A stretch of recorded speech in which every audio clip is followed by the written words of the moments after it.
ज्ञानञ्जनशलाकया चक्षुरुन्मिलितं येन तस्मै श्रीगुरुवे नमः। श्रीगौरंगा नित्यानंद श्री अद्वैत चंद्र गदाधर श्रीवासादि गौरभक्तवृंद वाञ्छाकल्पतरुभ्यश्च कृपा सिन्धुभ्येव च पतितानां पावनेभ्यो वैष्णवेभ्यो नमो नमः। हरे कृष्णा कृष्णा कृष्णा हरे हरे, हरे राम राम राम हरे हरे। तो आज श्री श्री प्रेम भक्ति चंद्रिका श्लोक संख्या 55 पे हम चर्चा करेंगे। युगल चरण सेवी निरंतर एई भावी, अनुरागी थाकी वो सदाए, साधने भावी वो जहाँ सिद्ध दे पाबो तहाँ, राग पथेर एई से उपाय। हम लोग पिछले लगभग 2 श्लोक से इस पे चर्चा कर रहे हैं। साधने भावी वो जहाँ सिद्धे पाबो तहाँ, यानी साधना हमारी जिस प्रकार से होगी, जैसे भावना होगी हमारी साधना के समय, हमारा सिद्ध देह हम वहीं पे प्राप्त करेंगे। तो आज इसी लाइन को लेके हम लोग 1-2 श्लोक से चर्चा कर रहे हैं, क्योंकि इसी पे हम चल रहे हैं और आज उसी पे पूर्ण रूप से चर्चा हो गई। पिछली त्रिपदी में रागानुदिया साधक जो हैं उनके सेवा चिंतन की बात श्रीपाद ने कही थी कि सिद्ध स्वरूप में राधा कृष्ण की सेवा का चिंतन कैसे करना चाहिए, ये कल हमने चर्चा करी थी। लेकिन यहाँ 2 प्रश्न शेष रह गए थे। पहला प्रश्न ये कि वह सेवा चिंतन कैसे किया जाता है, इसको बोलते हैं प्रकार। और दूसरा प्रश्न ये कि उस सेवा चिंतन का अंतिम परिणाम क्या है, यानी उसकी फलश्रुति क्या है। सेवा चिंतन जो करनी है वो तो हमने कल चर्चा करी कि ये होगी, मगर किस प्रकार से सेवा चिंतन करेंगे और उसकी फलश्रुति क्या होगी। तो 2 बातें, एक उसका कॉज और एक उसका इफेक्ट। जैसे हम बोलते हैं what is the cause and effect, कहाँ से वो शुरू होगी, किस प्रकार शुरू होगी, और जब करेंगे तो हमें क्या प्राप्त होगा। यही 2 चीज़ें हमें चाहिए होती है ना। कार्य शुरू करने से पहले क्यों करें, फिर कार्य क्या करें, और फिर इससे क्या प्राप्ति होगी। तो आज कॉज एंड इफेक्ट पे यहाँ श्रीपाद बात कर रहे हैं। रागानुगिया गौड़ी वैष्णव साधक श्री गुरु प्रदत्त अपने सिद्ध स्वरूप में अभिमान स्थापित कर 8 पहर श्री गौर गोविंद के लीला अमृत का चिंतन करता है। उनके जो लीला चिंतन चल रही हैं 8 पहर में, वहीं पे लीला चिंतन और उसी लीला के साथ अपना सेवा चिंतन, 2 चीज़ें हैं। एक तो लीला चल रही है, अष्टपहर लीला है, वो हम उसका प्रवाह देख रहे हैं। फिर उस अष्टपहर में मेरी क्या क्या सेवा है, उस सेवा का भी चिंतन है ना। कई बारी साधक एक साथ ही प्रारंभ करते हैं, क्योंकि योगपीठ चिंतन पहले हो ही रहा है, तो अपने स्वरूप पे भी चिंतन किया हुआ है। जैसे हमने कल विस्तार से चर्चा करी थी कि किस प्रकार से शुरू करें। तो जब हमने नाम रूप गुण लीला की बात करी थी, तो सबसे पहले राधा कृष्ण के रूप का चिंतन होता है। तो जब रूप का चिंतन होता है तो उसमें सेवा चिंतन नहीं हो पाता, क्योंकि अभी तो रूप ही ठीक से हमारे मन में नहीं बैठा। तो हमारे मानस पटल में ठीक से उनके स्वरूप दिखने लगे, उनके गुणों का थोड़ा हमें ज्ञात हो, तो फिर जो है लीला चिंतन हो सकती है। लीला कौन सी चिंतन करें, ये कल भी हमने चर्चा करी थी, आज वो आई गया कि अष्टपहर में जितनी लीलाएं बताई हैं वो लीला चिंतन करें। फिर उन लीलाओं में मेरे स्वरूप, मेरे मंजरी स्वरूप में क्या क्या सेवाएं होती है, फिर उन सेवाओं का भी चिंतन साथ ही हो जाता है लीला चिंतन के। तो अष्टपहर लीला कहाँ से देखी जाए, उसका बाबा पूरा क्रम बताते हैं कि गौड़ीय वैष्णव आचार्यों में श्रीमद रूप गोस्वामी ने स्मरण मंडल स्तोत्र हम लोगों के लिए लिखा। उस स्मरण मंडल स्तोत्र में सारी अष्टकालीन लीला जो है वो संक्षिप्त सूत्रों में उसका वर्णन किया हुआ है, इसीलिए उसका नाम ही है स्मरण मंडल स्तोत्र।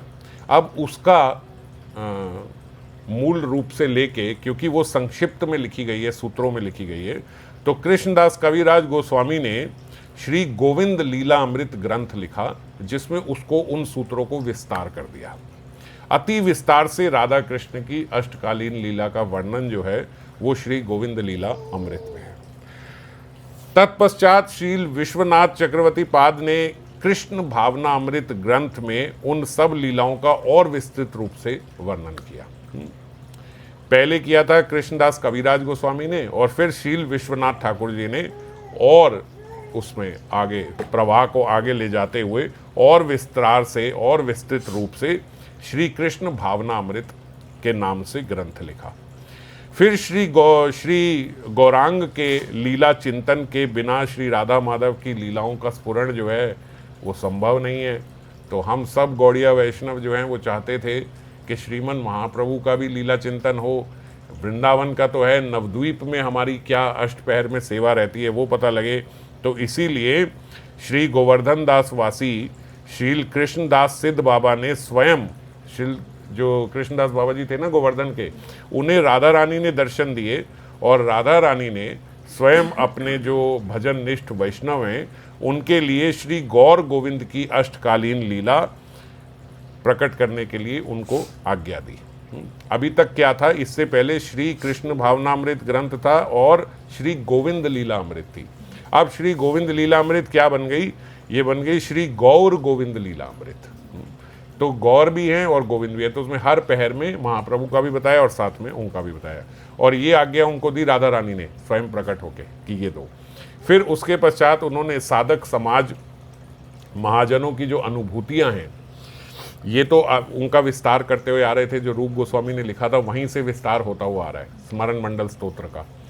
फिर उसके बाद उन्होंने जो अब महाजन थे उन सब महाजनों की भी जो अनुभूतियां हैं वो भी सत्य है, जो उनको सब, जैसे अब हम भी यहाँ पे ठाकुर महाशय की अनुभूतियाँ ही पढ़ रहे हैं, और राधा रस सुधा निधि में भी हमने उनकी श्रीपाद की अनुभूतियों से ही सब देख रहे हैं, विलाप कुसुमांजलि में भी अनुभूतियाँ ही हैं, है ना।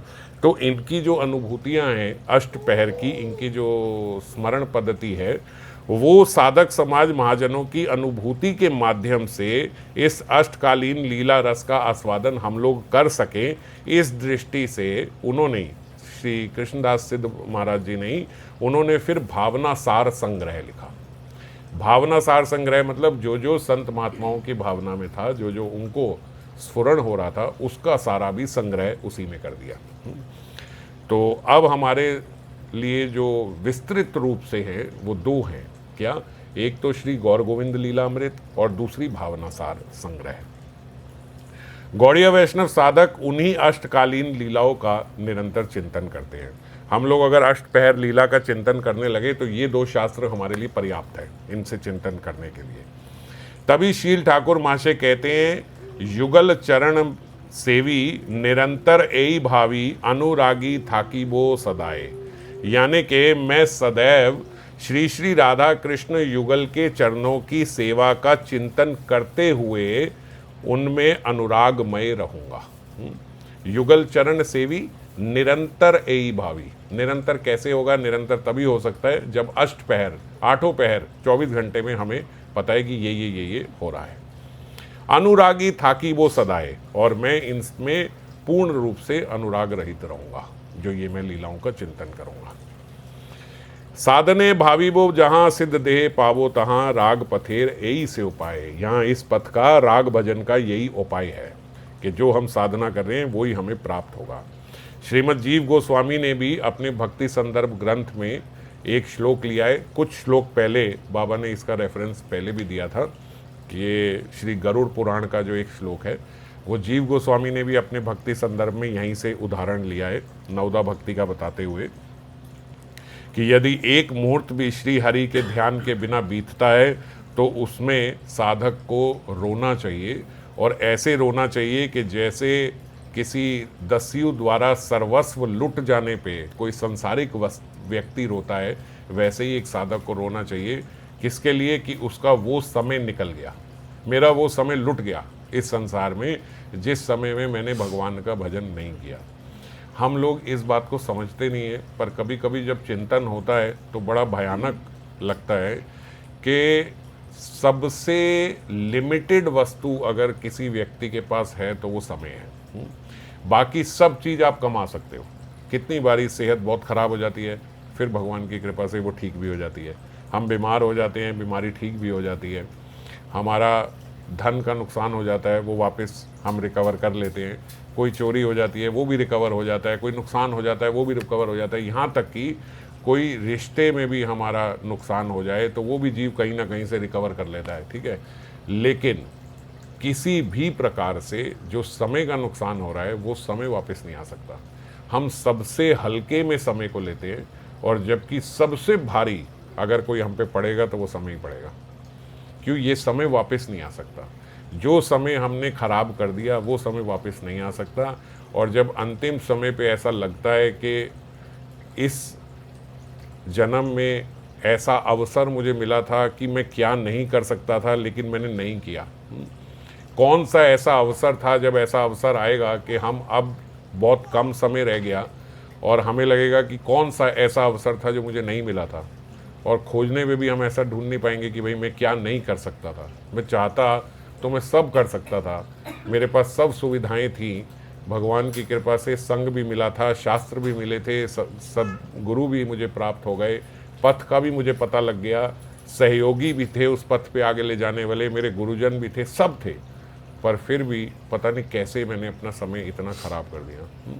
तो हम लोग डेली एनालिसिस इसको करें। कितनी बार ऐसा होता है कि हम अपने मोबाइल पे हैं, हम टीवी देख रहे हैं, हम कुछ कर रहे हैं, तो ऐसा लगता है 1 घंटा 1.5 घंटा तो ऐसे ही बस जरा सा बीच में उठाया और ख़त्म हो गया। तो इसीलिए विशेष रूप से मैं साधकों से अनुग्रह करता हूँ ये, और जो आसपास वाले हैं उन सब से भी यही कहता हूँ कि कभी भी माला करते हुए फ़ोन को साथ में ही मत रखो। मन जो है वो बहुत छलिया है, वो आपको बोलेगा 2 मिनट बस ये देखूँ, उसके बाद रख देते हैं। कितनी बारी कितने लोग सोचते हैं कि बस समय ही देखना था, समय देखने के लिए मोबाइल उठाया, कोई नोटिफिकेशन आई है, आपने खोल दी, खोलते खोलते महाराज कहाँ चले गए, पता चला जी 15 मिनट निकल गए, 20 मिनट निकल गए।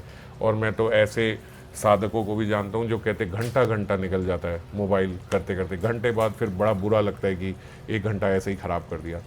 तो कोई भी मनोरंजन जो है वो इतना कीमती नहीं है कि हम अपना नाम छोड़ के, साधना छोड़ के ये सब करें। अगर अभी ऐसी अवस्था है कि हम 24 घंटे भजन नहीं कर सकते, तो भी जो हमारा ये समय है इसको एक निश्चित समय दें कि इतने के बाद मैं इतना थोड़ा देखूंगा, बस इतने में नहीं देखूंगा। तो यही चर्चा हम पहले भी करते रहे हैं कि डिसिप्लिन होना बहुत ज़रूरी है।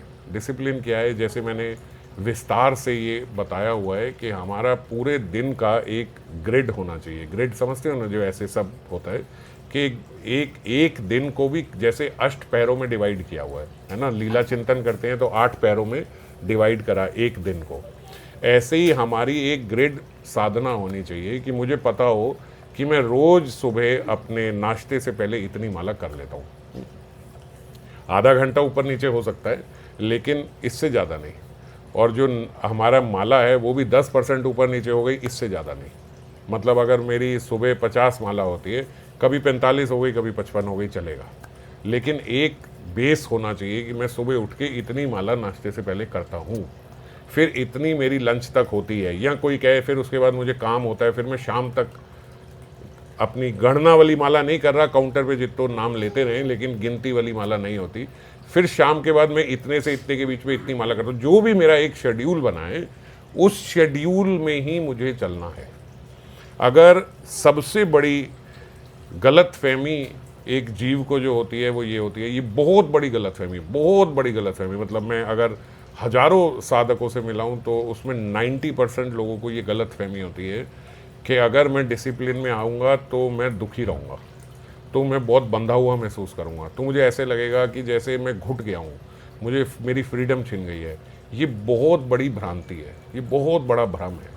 असल में जब हम डिसिप्लिन में आते हैं तब हमें रियल फ्रीडम मिलती है। अब मैं विस्तार से करूँगा तो ये आज का श्लोक रह जाएगा इस बात का, लेकिन जब हम डिसिप्लिन में आते हैं तो हर चीज़ मैनेज्ड होती है। मेरा सारा समय मैनेज्ड है, तो उसके बाद मेरे पास बहुत सारा फ्री टाइम है, मैं कुछ भी कर सकता हूँ, क्योंकि जो मैं रोज़ साधना करता हूँ वो मेरी फिक्स है कि ये मैंने इतने से इतने में करनी है, इतने से इतने में, इतने से इतने में। मेरा माइंड बहुत खाली रहता है जब मैं डिसिप्लिन में रहता हूँ, क्योंकि उसको पता है कि मेरी अगर रात को 8 बजे तक 8 माला रहती है तो मुझे पता है मेरी रोज़ रहती होती है, और मुझे पता है मैं इस टाइम पे करता हूँ, ठीक है। अगर मैं रात को 10 से 11 के बीच में भी 8 माला करता हूँ तो मेरा रोज़ का फिक्स है कि मैं 10 से 11 के बीच में रोज़ 8 माला करता हूँ। अगर कोई करता है तो ये रूटीन है, तो रूटीन में आपको घबराहट नहीं होती, रूटीन में आपको चिंता नहीं होती, आपको पता है कि मेरा यही समय है। जैसे फॉर एग्जांपल मेरा समय अध्ययन का 11 बजे के बाद है रात को। आप इसका अनुकरण मत करना, अच्छी बात नहीं है, मगर अगर मैं कर रहा हूँ तो मेरी अच्छी रीडिंग होती है 11 बजे के बाद, तो मुझे 11 बजे घबराहट नहीं होती कि मैंने अभी तक अध्ययन नहीं किया, ठीक है। वरना रात को 11 बजे अच्छे साधकों को घबराहट हो जाएगी कि भाई रात के 11 बज गए और हमारा आज का अध्ययन तो रह गया, क्योंकि अच्छे साधक तो 10 बजे सो जाते हैं। हमारे जैसे जो खराब अभी स्वभाव है ठीक करने की कोशिश कर रहे हैं, तो 11 बजे अध्ययन करना है तो 11 बजे तक तो मुझे कोई प्रॉब्लम नहीं है, 11 बजे के बाद ही मुझे अध्ययन करना है, तो मुझे उसमें कोई टेंशन नहीं है ना। तो ऐसे ही अगर एक डिसिप्लिन, एक रूटीन बना हुआ है तो कोई टेंशन नहीं है। वरना नहीं बना हुआ है तो हम हर समय, अगर हमारा रूटीन है, अभी मेरी इतनी माला रहती है, अभी मेरी इतनी माला रहती है, अभी मेरी ये रह गई, अरे ये काम भी रह गया, अरे ये काम भी रह गया, अभी मुझे पहले ये करूं, पहले ये करूं, पहले बुक कर लेता हूं, पहले ये कर लेता हूं, थोड़ा अध्ययन करेंगे पहले माला कर लेता हूं, थोड़ी माला करेंगे पहले ये काम कर लेता हूं, थोड़ा काम करेंगे अभी ये कर लेता हूं। अब बताओ टेंशन किस में है? डिसिप्लिन से साधना करने में टेंशन है या इनडिसिप्लिन्ड व्यक्ति को टेंशन है? डिसिप्लिन व्यक्ति तो सॉर्टेड है, उसको पता है कि मैं इतने से इतने बजे ये करता हूँ, मुझे इतने से इतने बजे ये करना है, मुझे कोई समस्या नहीं है। और उसी डिसिप्लिन रूटीन में मेरा एक बीच का समय है जिस समय मैं कुछ भी कर सकता हूँ। मैं मोबाइल देखूँ, ये देखूँ, बात करूँ, परिवार के साथ बैठ जाऊँ, कुछ भी करूँ, वो मेरा फ्री टाइम है, 2 घंटे फ्री रखे हुए हैं। तो जब हम हर चीज़ के लिए टाइम देते हैं, ये नहीं कह रहा हूँ कि आप पूरे डिसिप्लिन से पूरे 24 घंटे आपके साधना के फिक्स हो, ऐसा नहीं कह रहा हूँ। जिस घंटे आपने साधना नहीं करनी है, जैसे मैं कह रहा हूँ कुछ लोग ऑफिस में हैं या घर में हैं, वो सुबह से फिर शाम तक नहीं कर पा रहे, काउंटर रखा, बस नाम लेते रहे उसमें जितना यथासंभव, और उसके बीच में मुझे पता है कि उसके बीच में मेरी ये साधना नहीं होगी, तो उस समय भी वो फ्री है। अगर उसका डिसिप्लिन नहीं है तो वो उस समय भी टेंशन में रहेगा कि यार मेरा इतना समय तो ऐसे ही निकल जाता है, मैं इतने समय तो ये नहीं कर पाता, इसीलिए मेरी सारी रह जाती है। एक्चुअली इसलिए नहीं रह रही है, इन डिसिप्लिन की वजह से रह रही है। तो डिसिप्लिन आपको बहुत फ्रीडम देता है और बहुत टेंशन फ्री रहने देता है। और टेंशन फ्री साधना जो है, मैं ये सारी बात क्यों समझा रहा हूँ, जब हम टेंशन फ्री होके साधना करते हैं तो वही साधना से एक दिन प्रेम प्राप्त होता है।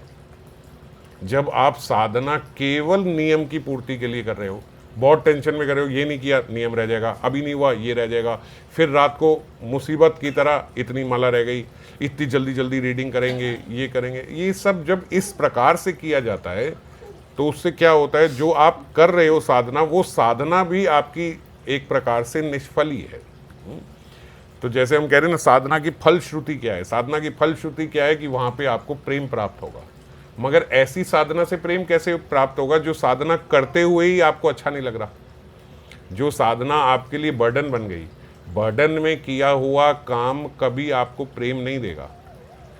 ज्यादा प्रेम और प्रेम कब बढ़ता है? जब प्रेम से ही साधना की जाती है, जब मौज से, मस्ती से साधना की जाती है। जो चीज करने में अच्छा लग रहा है उस चीज से प्रीति होगी। जो चीज करनी पड़ रही है उससे एक दिन प्रीति कैसे हो जाएगी? वो आपको किसी दिन प्रेम कैसे दे देगा? जो मेरे लिए आज मुसीबत है वो कल मुझे प्रेम कैसे दे देगा? तो जब हम अपनी इनडिसिप्लिन लाइफ में साधना करते हैं तो साधना को एक बर्डन बना लेते हैं, और बर्डन से कभी भगवत प्राप्ति नहीं हो सकती, है ना। तो ये बहुत बड़े हमारे जो मिसकंसेप्शन है, जिस प्रकार से हम साधना कर रहे हैं और अपना समय खराब कर रहे हैं। वो लग तो रहा है, आपको ऐसा तो लग रहा है कि आप भी पूरी कर लेते हो और मैं भी पूरी कर लेती हूँ।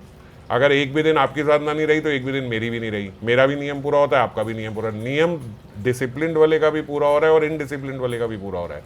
पर डिसिप्लिन वाला जो है वो प्रेम प्राप्ति के लिए साधना कर रहा है, और इनडिसिप्लिन व्यक्ति केवल नियम की पूर्ति के लिए साधना कर रहा है। उससे आगे वो कभी नहीं जा पाएगा। उसका लक्ष्य केवल आज का नियम पूरा करना है। तो अपना नियम पूरा करते ही वो प्रसन्न हो जाता है, सेटिस्फाइड हो जाता है, खुश हो जाता है। उसके अंदर एक अच्छी फीलिंग आती है, चल हो गया बस। तो बस यही था अगर लक्ष्य, तो वेरी सॉरी टू से, इससे कभी प्रेम प्राप्त नहीं होगा, इससे कभी आपको सिद्धदेह प्राप्त नहीं होगा, कोई सेवा प्राप्त नहीं होगी, है ना। वो प्राप्त करना है तो डिसिप्लिन में आके मेरा रोज का फिक्स होना चाहिए, इतने बजे तक मेरी माला होएगी, इतने से इतने बजे तक इतनी होती है। अगर मेरी सुबह नाश्ते से पहले 50 नहीं हुई है तो मेरा वहीं अलार्म बज जाना चाहिए कि अगर आज किसी कारण से यहाँ 40 हुई हैं तो मुझे अब जल्दी से बीच में कोई एक्स्ट्रा टाइम निकाल के ये 10 कवर करनी है। जो समय मेरा नहीं है वो समय मुझे निकाल के कहीं से भी विड्रॉ करके मुझे ये 10 माला पूरी करनी है। इतने समय तक चलो, अब मैं पूरा हो गया कि मेरी सुबह तक इतनी हो जाती थी, अब हो गई।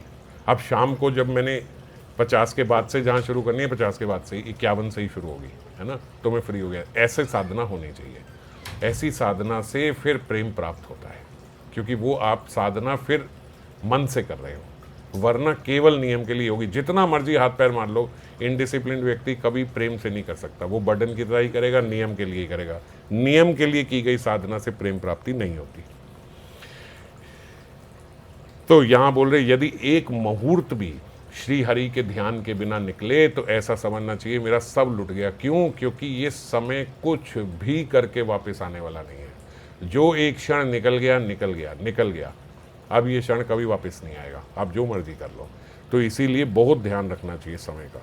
तभी महाजनों ने अष्टकाल लीला स्मरण का विधान रखा है। अष्टकाल लीला स्मरण के विधान में क्या है कि आपको 8 पहर भगवान का ध्यान रहेगा, कभी भगवान की विस्मृति नहीं होगी। कुछ भक्त मिलके आपस में चर्चा कर सकते हैं संक्षिप्त में। जैसे ये अष्टकालीन लीला जो है, मैं आप चाहो तो एक दिन बता सकता हूँ संक्षिप्त में कि भाई इससे इस समय ये होता है, इस समय ये होता है, इस समय ये होता है, इस समय ये होता है, इस समय ये होता है। संक्षिप्त में ये लीलाएं होती हैं। तो फिर हम क्या कर सकते हैं कि हम जब भी बात करें, कोई भी भक्त आपस में बात करें, पहला विषय ये होना चाहिए कि अभी समय हुआ 8:30, तो 8:30 बजे कौन सा पहर चल रहा है? 6:36 से 8:24 का पहर होता है। 8:24 वाला अभी ख़त्म हुआ है ना, अब 8:34 हो गए, तो 8:24 से 10:48 ये हमारा अभी पहर चल रहा है। तो ये जो पहर चल रहा है इसमें क्या लीला होती है? तो वो अगर बताए, नहीं तो आप बताओ। तो ये होती है, अच्छा तो इस समय हमारी ये सेवा होगी, हम वहाँ जाएंगे। अब आपको जो बात करनी है करो, ठीक है। अब क्या हुआ, आपके चिंतन में जब आप इस प्रकार से चर्चा करोगे, कितनी देर की बात हुई? 1 मिनट भी नहीं हुआ होगा, है ना, जो मैंने अभी ये सब बोला। बस इतनी 1 मिनट की चर्चा से आपके चिंतन में हमेशा रहेगा। नेक्स्ट किसी से भी बात करोगे आपको ये तो होगा कि इस समय, अच्छा इस समय ये लीला चल रही है। तो 10:48 के बाद फिर 3:36 निशा लीला प्रारंभ हो गई, है ना। अब निशा लीला में क्या है, किशोरी जी को अभिसार के लिए लेके जाना है। फिर अभिसार होगा, फिर वहाँ पे रास होगा, विहार होगा, शयन होगा। तो ये बहुत सारी हमारी सेवाएं जो कल भी हम चर्चा कर रहे थे, ये सब होगा। बस इतना। अब ये कितना चिंतन हुआ? 1 मिनट का चिंतन हुआ, लेकिन 1 मिनट में हम कॉन्शियस रहे कि इस समय ये हो रही है। तो अभी चाहे हम अष्टकालीन लीला सेवा प्रारंभ हमने नहीं भी करी ना, तो भी कम से कम हमारे चिंतन में रहे कि इस समय ये हो रहा है, इस समय ये होता है। हम इतने ब्लैंक ना रहें कि हमें कुछ पता ही नहीं है कि क्या होता है। मुझे ये तो बताओ कि अभी मैं यहाँ पे हूँ, लेकिन इस समय मेरे स्वरूप में मैं ये लीला, मैं ये सेवा कर रही होंगी, है ना। फिर अगला समय कभी आया, फिर उस समय में एकदम से हम पूछे, हाँ भाई इस समय मेरी क्या सेवा होगी, इस समय मेरी ये सेवा चल रही होगी। तो आप देखोगे अगर ऐसी चर्चा हुई तो 1 महीने में आपके दिमाग में हमेशा रहेगा कि इस समय ये लीला चल रही है, इस समय ये लीला चल रही है, इस समय ये हमारी, इस समय ये सेवा होती है। इंटरेस्टिंग भी है ना, बोरिंग थोड़ी। ये बहुत इंटरेस्टिंग टॉपिक है कि अभी हमें पता हो कि मैं यहाँ पे हूँ, मगर इस समय मेरी मंजरी स्वरूप में ये सेवा चल रही है। मेरी गुरु मंजरी यही कर रही है अभी इस समय। मेरी रूप मंजरी कहाँ है? अभी इस समय यहाँ है। गुरु मंजरी अभी यहाँ होंगी, इस समय यहाँ होंगी, है ना। हम जब प्रकट लीला में गुरुदेव थे तो हम ऐसे चर्चा करते थे कि बाबा का ये समय है, तो उसमें भी बिल्कुल अष्ट पैर की तरह ही बाबा का रूटीन तो फिक्स था, डॉट एकदम ऐसे कि दिल्ली में बैठे हम बता सकते हैं कि बाबा इस समय राधा कुंड में क्या कर रहे होंगे, क्योंकि फिक्स समय है कि इस समय ये होना है, इस समय ये होना है। तो हम कई बार चर्चा करते थे कि इस समय तो अभी दर्शन बाबा के खुले होंगे, कोई भी कर सकता है। इस समय अब तो बंद हो गया होगा, ये तो बाबा के प्रसाद का समय आ गया, है ना, ये हम बात करते थे। तो ये समय दवाई का है, डॉट टाइम देख के कि इस समय दवाई लेनी है। आई ड्रॉप भी जैसे बाबा डालते थे तो एग्जैक्ट समय देख के कि बिल्कुल इस समय, अब इस समय आई ड्रॉप का टाइम आ गया है। 2 बजे अगर डलनी है, दोपहर के 2 बजे, तो दोपहर के 2 बजे ही बाबा आवाज़ लगा देते थे कि वो समय हो गया आँख में दवाई डालने का, इतने पर्टिकुलर। तो ऐसे जो होते हैं व्यक्ति, वो एक यहाँ से एकदम माइंड से फ्री रहते हैं, क्योंकि पता है इस टाइम ये होना है, इस टाइम ये होना है, ये फिक्स है, इसमें मुझे सोचना नहीं है। एक आम आदमी को ध्यान रखना पड़ता है कि यार आई ड्रॉप भी डालनी है, कहीं मैं भूल ना जाऊं, कहीं मैं भूल ना जाऊं, कहीं मैं भूल ना जाऊं को वो 20 बार याद करके एक ड्रॉप याद करता है। और जिसको पता है मुझे इस समय डालनी है, उसको पता है मुझे बस इस समय डालनी है, कहीं भूल ना जाऊं का अफसर ही नहीं है। इस समय ये काम करना है, इस समय ये काम करना, बस खत्म। तो खैर, तो हम अष्टपहर का ऐसे ही अगर चिंतन हमारा रहे कि ये इस समय मेरी ये सेवा है, इस समय मुझे ये करनी है, तो हर समय हमारी स्मृति बनी रहेगी। और ये यहाँ पे कह रहे हैं कि किसी समय विस्मरण ना हो, स्मृति बनी रहे, जिससे एक मुहूर्त भी हमारा व्यर्थ ना हो और प्रेम सेवा पाकर हम धन्य हो सके। जो लोग शास्त्र निर्देशों की अपेक्षा न रख केवल लालसा या लोभ से वशीभूत होकर नित्य सिद्ध रागात्मिक ब्रजवासियों के भाव का अनुगत्य करते हैं, यानी अनुसरण कर उनके नित्य अनुगत्य में मानसिक सेवा पे तत्पर होते हैं, वे ही रागानुगा रसिक भक्त हैं। कौन रागानुगा रसिक भक्त हैं? जो बेसिक शास्त्र के निर्देश जो हैं उनके भी ऊपर चले गए, है ना। कि बेसिक शास्त्र का निर्देश क्या होता है कि जहाँ आप शयन करते हो वहाँ पलंग पे बैठ के माला नहीं करनी चाहिए। तो राग मार्गी साधक जो है वो इससे थोड़ा ऊपर चला जाता है, वो बोलता है भाई हर जगह करनी चाहिए, कोई जगह ऐसी नहीं है जहाँ पे माला नहीं करनी चाहिए। कि जब सोने लगे तो भी माला करेंगे, जब खाने लगे तो भी माला करेंगे। नहीं तो माला कब करोगे? बोले मुंह हाथ धो के, मुँह में कुल्ला करके, हाथ धो के, झूठे मुँह भी नहीं करनी चाहिए, बिल्कुल सच्चे मुँह बैठ के करना चाहिए। शास्त्र निर्देश है, पर शास्त्र निर्देश उसके लिए नहीं है जो अष्टपैर लीला सेवा कर रहा है। तो उसके लिए क्या है? वो तो हर समय उसने झूठा सच्चा वो ये नहीं देख रहा, वो तो हर समय नाम ले रहा है, हर समय चिंतन वहाँ का कर रहा है। अब हम इतनी, क्योंकि अष्टपैर की जो लीला है ये बहुत दिव्य है, तो ये दिव्य चिंतन ऐसे शास्त्रों में बोला जाता है, जो ऐसे कई दिव्य चिंतन होते हैं, जो ध्यान होता है, जो ध्यान पद्धति होती है, उसमें आपको योग आसन में बैठ के बिल्कुल सीधा अपनी पीठ सीधी रख के, आपकी बैकबोन एकदम स्ट्रेट हो, ऐसे बैठे हो, ऐसे में ध्यान करना चाहिए। राग मार्गी साधक होते हैं, जैसे भी हैं कैसे भी हैं, मैं तो कह रहा हूँ फ़ोन पे भी बात करें हम तो भी ध्यान करेंगे उसका, है ना। हम चल रहे हैं, उठ रहे हैं, बैठ रहे हैं, हम उसका ध्यान करेंगे। हम वो ध्यान करते हुए ये नहीं सोचेंगे अरे अभी तो मैं मेट्रो पे हूँ, अभी तो मैंने शूज़ पहने हुए हैं, अभी उस ध्यान की पद्धति की बात ना करूँ, ऊपर उठ गए उससे। वो हर जो जिसने हर समय करना है वो क्या आदेश निर्देश का पालन करेगा? तो इसीलिए हर क्षण ये चिंतन करेगा। इस बात के लिए ये बात बोली गई। इस बात का अन्यथा अर्थ नहीं लेना चाहिए, जैसे हम लोग बोलते हैं कि सुबह उठ के अपने शैया का त्याग करके ही नाम लेना चाहिए, नहीं तो आलस में रहोगे, नहीं तो नाम ध्यान आपका हो नहीं पाए। उस समय छोड़नी ही चाहिए। रात को सोने वक्त भी चिंतन करना है तो उस समय पलंग पे बैठ के भी नाम हो जाएगा, ठीक है।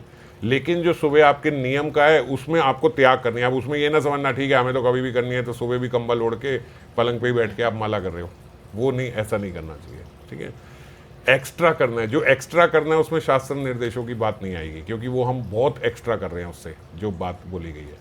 पर ये तो बेसिक है कि सुबह उठ के हमें, अगर कहीं और जगह नहीं है, आपके पास केवल एक बेडरूम ही है अपना जिसमें आप साधना कर सकते हो, तो भी पलंग से उठ के ज़मीन पे बैठ गए, वहाँ पे बैठ के हम अपनी साधना करें, कोई भी एक मैट वगैरह बिछा के और हम वहाँ पे बैठे। लेकिन अगर पलंग पे ही बैठ के करेंगे तो आलस आएगा।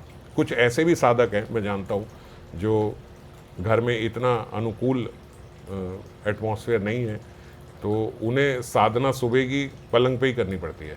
उठ के कहीं जाएंगे करेंगे तो घर में खराब होगा माहौल, उनकी बात नहीं कर रहा, तो वो वैसे ही करे, जो मजबूरी है उसमें तो फिर ऐसे ही करे, क्योंकि भगवान प्रयास देखते हैं।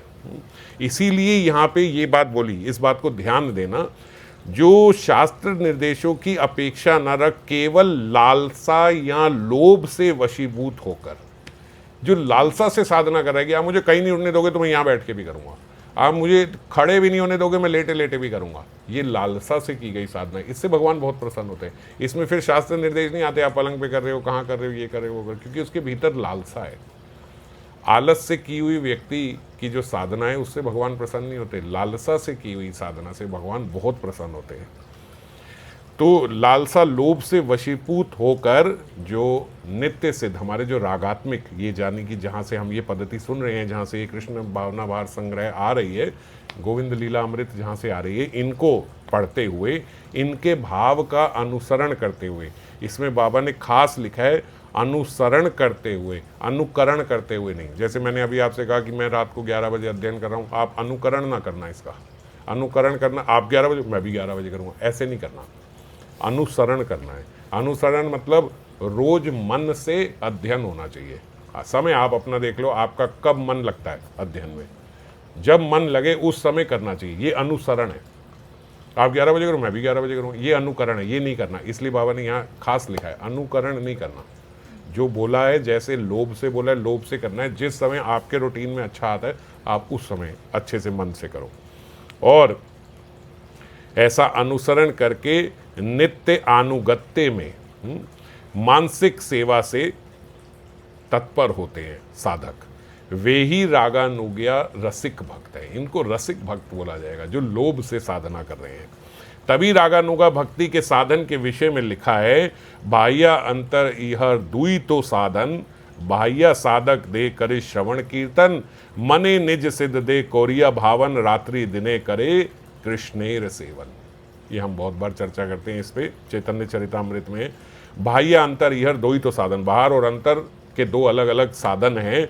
बाहर से साधक देह में श्रवण और कीर्तन होगा, जो अभी आप कर रहे हो, और मने निज सिद्ध दे कोरिया भावन, और मन में निज सिद्ध देह की भावना करते हुए रात्रि दिन करे ब्रज कृष्णेर सेवन। रात्रि दिन ये अष्टपहर लीला में सिद्ध देह से हम अपने वहाँ स्वरूप में सेवा करते रहे राधा कृष्ण की।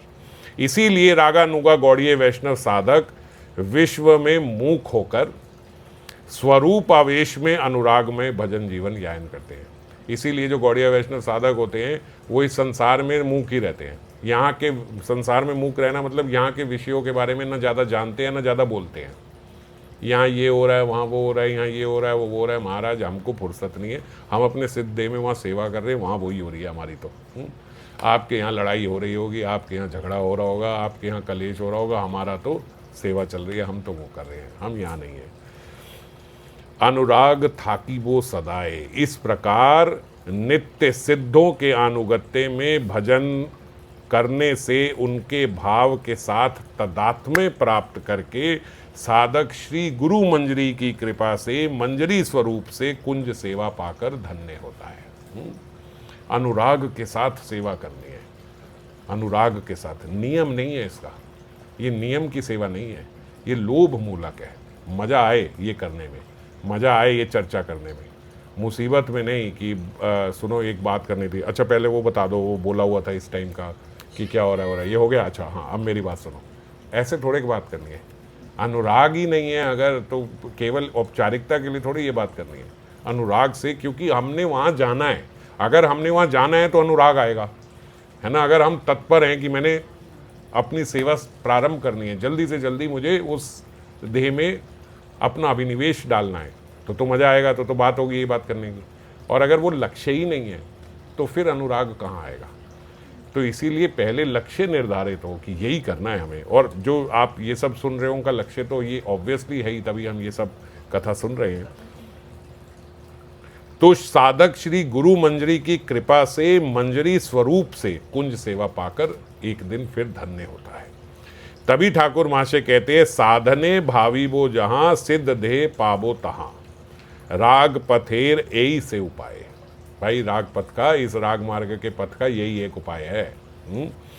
अष्टकालीय लीला चिंतन पद्धति बोलते ऐसे ही नहीं है, यह वैज्ञानिक सत्य निहित है, साइंटिफिक है, मेडिकली प्रूव्ड है, अप्रूव्ड है। ये आप सोचोगे ये केवल भावना की बात है, केवल भावना की बात नहीं है, इमोशनल बात नहीं है कि आप यार यहाँ पे अपना कोई भी बैठे बैठे सोच लो कि मैं ये हूँ। लोग इसको क्या बोल देते हैं कि भैया ये जो भाव क्या है, ये नहीं, सहज भाव ही, सहज ही अभाव है। सहज ही अभाव वो होता है महाराज जो इस देह से वो सेवा करना प्रारंभ कर देता है, उसको सहजीय भाव बोलते हैं। सहजीय भाव मतलब कि आपने सिद्ध देह से सेवा नहीं प्रारंभ करी, आपने इसी देह से वो सेवा सोच ली कि मैं कर लूँगा। यहाँ पे बाबा ने स्पष्ट लिखा है 2 श्लोक पहले कि ये देह इस लायक नहीं है कि वहाँ पे सेवा कर सके, इसीलिए सिद्ध देह की भावना से हमें वहाँ पे वो सेवा प्रारंभ करनी होगी। यहाँ पे लहंगा फरिया पहन लेने से महाराज सेवा नहीं शुरू हो जाएगी।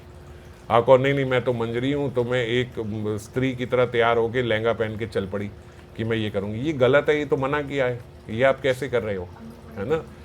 तो ये अनुकरण अनुसरण में नहीं आता महाराज, ये गलत है, ये अनुकरण भी नहीं है। ये अनुकरण किसका है, किसका अनुकरण है? ये अनुकरण नहीं करना, अनुसरण करना, पर ये तो अनुकरण भी नहीं है, ये तो आप विरोध में जा रहे हो। ये अनुकरण होता है कि मैंने कहा 11 बजे रीडिंग, आपने कर ली 11 बजे रीडिंग, ये अनुकरण हुआ। यही भी वो मना कर रहे हैं कि भैया लोभ मूलक है, आपका जो समय उपयुक्त वो करो। अब आप ये पहनो कि मैं ये पहन के चल दूँ लहंगा पहन के, ये अनुकरण भी कहा है, ये हमारे आचार्यों ने कहाँ किया है, ना बोला है, ना करा है, ना किसी ने कभी ये ऐसा दिखाया।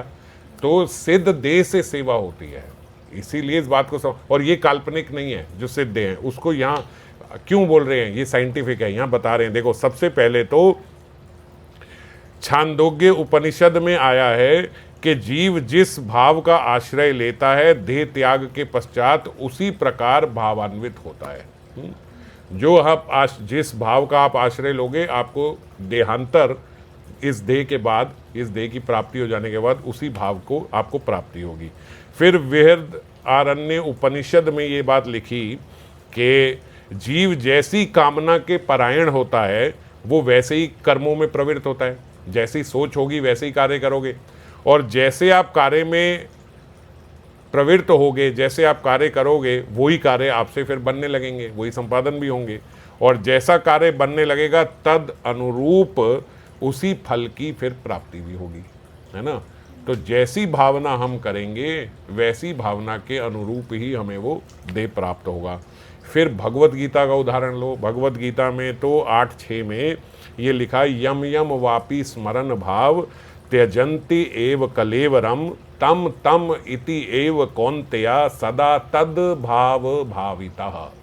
यानी यम यम वापी स्मरण भाव, जो जो भाव का स्मरण करते हुए त्यजंती एव केव ये कलेवरम, ये कलेवरम मतलब ये देह, त्यजंती ये त्याग किया आपने, जिस भाव का स्मरण करते हुए जिस भाव में आपने ये देह त्यागा, इस देह को त्यागने के बाद जो स्मरण, जो भाव आपका चल रहा था उसी भाव में आप जाके स्थित हो जाओगे।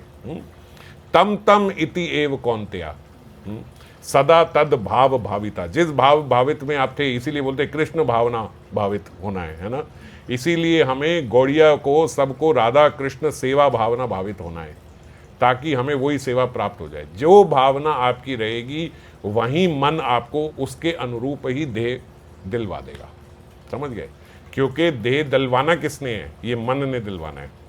तो मन जहाँ जाके अटकेगा देह वहीं पे वही अगला देह मिल जाएगा। अंत काल में जिस भाव का स्मरण कर देह त्याग होता है वही भाव जीव को आगे प्राप्त होता है। और प्रगाढ़ चिंता, अब बोले भाई इतनी सब आपने बातें कह दी, इसमें आप वैज्ञानिक क्या बोल रहे हो? आप कह रहे हो साइंटिफिक अप्रूव्ड है, वैज्ञानिक बाबा ने बोले तो वैज्ञानिक बात है।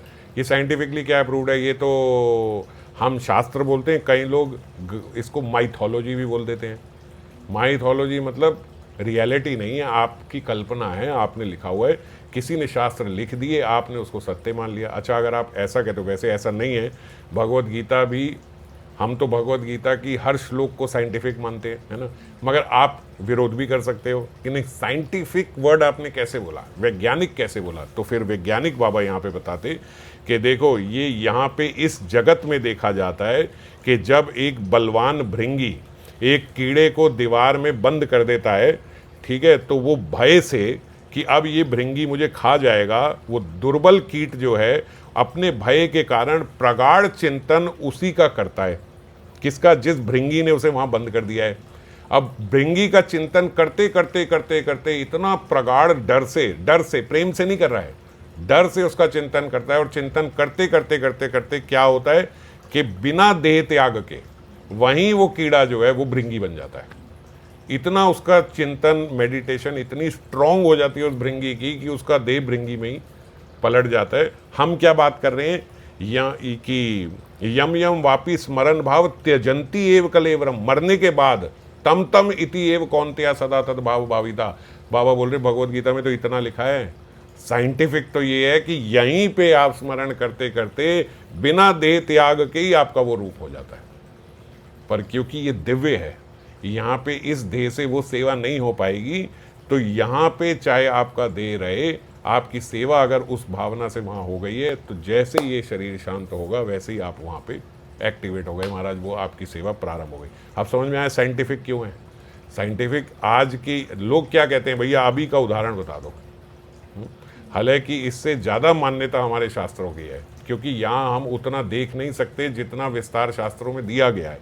हमारी तो आईसाइट लिमिटेशन है, हमारे समझने की लिमिटेशन है, तो बहुत सी चीज़ें हम शास्त्रों के माध्यम से समझ सकते हैं। जैसे आज जो माता के गर्भ में शिशु किस प्रकार रहता है 9 महीने, वो सारा कपिल महाराज ने माता देवहूति को बता दिया भागवतम में। भागवतम का पूरा एक चैप्टर है, और महाराज आज अल्ट्रासाउंड करके और जेबो करके एक्सरे करके सबने देख लिया और पूरा टैली कर लिया, और आज मेडिकल साइंस अप्रूव करती है कि जो भागवतम में लिखा है बिल्कुल वही स्टेजेस होती हैं। महीने दर महीने वहाँ स्टेजेस लिखी हुई हैं, इतने महीने में बच्चा इतना डेवलप होता है, इसमें इतना, और बिल्कुल वही मैच करती है ना। तो सारी चीज़ें जो हैं वो सब हमारे शास्त्रों में दी गई। आप उसको ना कह के इसको साइंटिफिक कहते हो, तो बाबा ने ये उदाहरण भी दे दिया, ये भी साइंटिफिक समझ लो। तो कोई आपके मन में ये संशय ना रह जाए कि जो हम भावना कर रहे हैं ये काल्पनिक नहीं है। ये हमारे चिंतन की, प्रगाढ़ चिंतन की शक्ति है। जितनी ज़्यादा चिंतन होगा, जितना प्रगाढ़ होगा, उतना ही जल्दी आपको वो स्वरूप प्राप्त हो जाएगा। फिर भगवान के चिंतन से ऊपर और उसमें चिन्मय भक्ति शक्ति की सहायता भी है हमारे चिंतन में। तो जो कीट चिंतन कर रहा है वो कीट है, छोटा सा कीड़ा है। भृंगी का चिंतन करता है तो भृंगी बन जाता है। उसके भीतर विवेक नहीं है, उसके भीतर प्रेम नहीं है, उसके ऊपर कृपा नहीं है। जीव के ऊपर तो कृपा भी है, वो तो गुरु प्रदत्त अपने स्वरूप पे चिंतन कर रहा है, गुरु कृपा भी है उस पर, ऊपर से भक्ति की शक्ति की सहायता भी है। तो भक्त का संकल्प सत्य होगा, सुसिद्ध होगा, इस बात में अब कहाँ संदेह रह गया? इस बात में कोई संदेह नहीं है। भगवान श्री कृष्ण ने श्रीमद् भागवतम में स्वयं उद्धव से कहा है, मुझ में परायण व्यक्ति मुझ में मनोनिवेश कर जैसा भी संकल्प करता है वैसा ही स्वाभिष्ट वस्तु उसको प्राप्त होती है। ये भगवान ने स्वयं अपने मुख से भी उद्धव जी को कहा है। भगवान ही परम सत्य हैं। भगवान के मुख की निकली हुई वाणी गलत नहीं हो सकती। जब साधक की भावना उसी परम भगवत वस्तु को आधार बनाकर आगे बढ़ती है, किसका आधार है? भगवान की वाणी का आधार है। तो भगवान की वाणी का आधार बना के ही जब साधक उसमें अपने मन का निवेश करता है, और उसमें भी फिर भगवान की जो अलादिनी शक्ति है उसकी सार स्वरूप भक्ति, वो भक्ति का भी सहयोग है उसके हृदय में, गुरु का भी है। वह भावना, ये भावना जो हम करते हैं, जब गुरु कृपा भी प्राप्त हो गई, भगवान की अलाधनी शक्ति का सार स्वरूप भक्ति भी हमें प्राप्त है, और भगवान की अपनी वाणी का भी हमें संयोग है, उसके बाद भी हम सोचें कि ये केवल कल्पना है, तो ये कल्पना नहीं है। ये कल्पना जो हम प्रारंभ करते हैं, ये कल्पना हम अपने आप से प्रारंभ नहीं कर रहे हैं। मेरा स्वरूप जो है गुरुदेव द्वारा प्रदत्त है, भगवान से अप्रूव्ड है, राधा रानी की कृपा है, गुरुदेव की कृपा है, और किसकी कृपा रह गई? सब जगहों की कृपा हमारे को प्राप्त हो गई। इसीलिए रागानुगा भक्ति में साधक जो अष्टकालीन लीलाओं में अपने मंजरी स्वरूप से सेवा का चिंतन करता है, वह केवल कल्पना नहीं होती, क्योंकि उसका आधार भगवान का वास्तविक स्वरूप है, गुरु की कृपा है, शास्त्रों का प्रमाण है, और भगवान की अलादिनी शक्ति का सहयोग है। ये बात हम ध्यान रखें। कहीं से भी कोई भी गुरु, साधु, शास्त्र सब जगह से ये अप्रूव्ड है। इसीलिए ऐसी भावना जो हमारी है ये व्यर्थ नहीं होती, ये वेस्ट नहीं जा रही है। जितना आप अभिनिवेश आज कर लोगे, आपका अगला देव वहीं से प्रारंभ होगा, उतने अभिनिवेश से ही। साधक जिस प्रकार की भी सेवा का निरंतर जो चिंतन करता है, उसी सेवा को वह सिद्ध अवस्था में प्राप्त कर लेता है। ठीक है, आज जो हम सेवा कर रहे हैं, जिस स्वरूप से कर रहे हैं, वही स्वरूप हमें सिद्ध देह में प्राप्त हो जाएगा। साधना में जिस मंजरी भाव और सेवा का अभ्यास किया जाता है, सिद्धि में वही वास्तविक अनुभव करने को मिलता है। जो भी आप सेवा कर रहे हो वही सेवा आपको प्राप्त होगी। इसीलिए यहाँ ये कहा गया, साधने भावी वो जहाँ सिद्ध दे पावो तहाँ। जहाँ आप साधना करोगे, जहाँ आप अपना मन लगाओगे, सिद्ध देह में आपको वही प्राप्त हो जाएगा। तो आज का श्लोक यहीं पूर्ण हुआ, कल फिर आगे और चर्चा करेंगे। जय श्री राधे।